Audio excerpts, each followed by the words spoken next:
Bollywood superstar Salman Khan আবারও মানবিকতার দৃষ্টান্ত স্থাপন করেছেন। নতুন সিনেমার শুটিংয়ের ব্যস্ততার মাঝেও ভারতের আসামের ভয়াবহ বন্যায় ক্ষতিগ্রস্ত মানুষের পাশে দাঁড়িয়েছেন তিনি।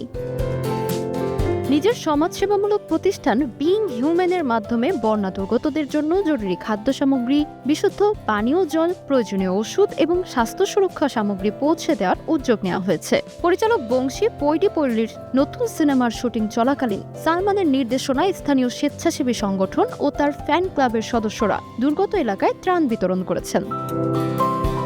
জানা গেছে, প্রথম দফায় ত্রাণ বিতরণ ইতোমধ্যেই সম্পন্ন হয়েছে। আগামী দিনগুলোতে আরও বড় পরিসরে সহায়তা কার্যক্রম পরিচালনার পাশাপাশি ক্ষতিগ্রস্ত পরিবারগুলোর পুনর্বাসনের সহযোগিতার পরিকল্পনাও রয়েছে তার।